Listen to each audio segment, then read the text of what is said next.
Right, so over here what we've got is we've got our profit and loss for this company, and of course we've got the balance sheet down here, and we're just using the logic template to do the import of this set of accounts. You can see I made short balances, balance sheet balances, and what I've done is I've included interest.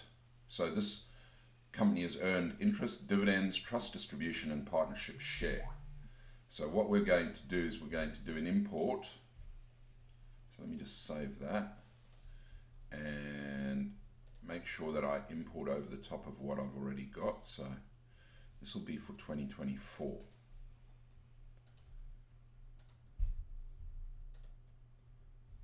So I'm just importing that file. And of course now you'll see these values are in there. And I will move this onto my other screen so I can see what values I've got there to work with. And let's add in that company tax return. So you'll see it activates the sections. And now this is what you need to consider. You need to realize that in our reconciliation section currently, if we have a look down here at other income not included in assessable income, you'll see that the system is putting in these decreasing adjustments for the dividends, interest, partnership, and trust income. Now there is a government rebate there that is treated as non-assessable because I have, so let's just cover that as well while I'm here. But that government rebate has been tagged as non-assessable income.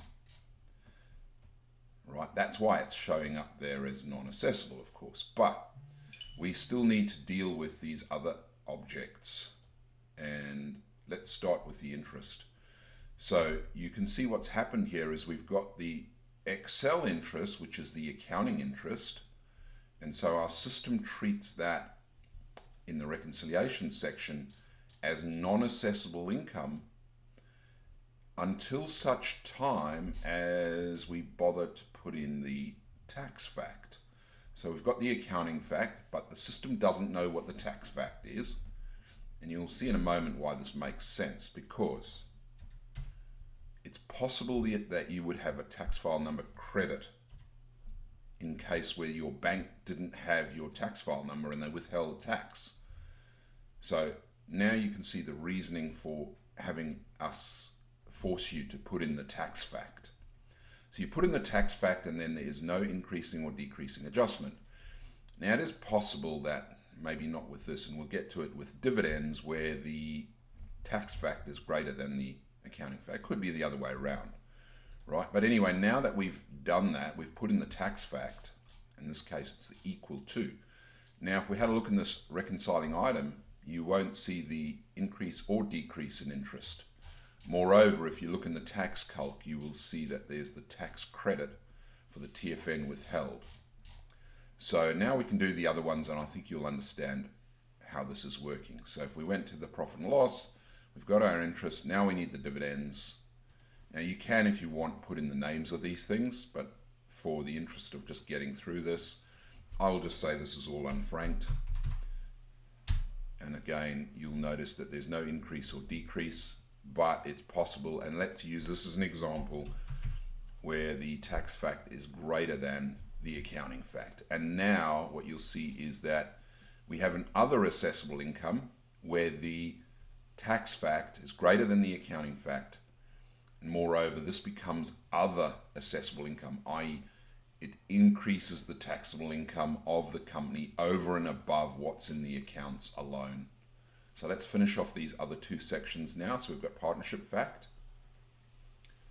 Now, if you've done your partnership in Logit, so if you had a partnership in here as a client, then, and you've prepared the tax form for the partnership, and in the partnership you've got a relationship which says that the company is a partner, in that case the value will be in here already and you won't have to manually put it in. But let's just put it in for argument's sake manually, i.e. some other accountant has put this thing together for you. Now I don't know what the name of this partnership is, let's just have it as gobbledygook. and we'll put in the value as a primary, non-primary. So it'll be a non-primary income distribution from this partnership. And if it's going to be exactly the same, if the accounting fact equals the tax fact, then we should now find that there's no increasing or decreasing adjustment, exactly as we had with the interest, right?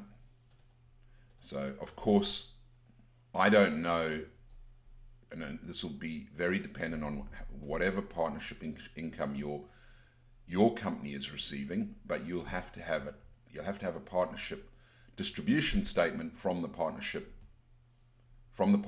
tax return for you to fill this in. But as I said, if you've used the Logic partnership module, then you won't have to fill it in. It'll automatically inject in here.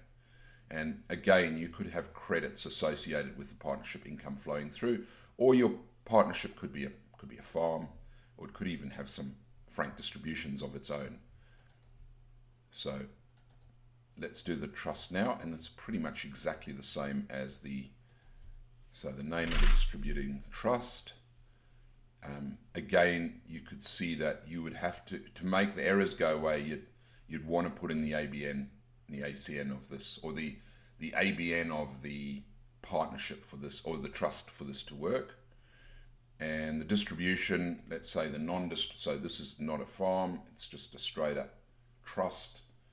And let's make it the same as the accounting value, 850.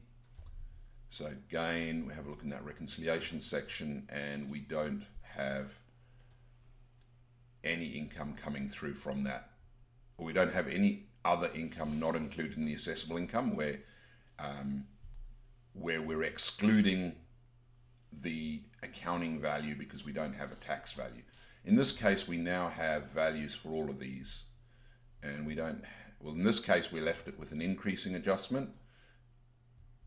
But here we've got the same. So we've got the same in all three of these. And you don't have to worry about anything else. Now you've got your tax facts in, and the system will be correct.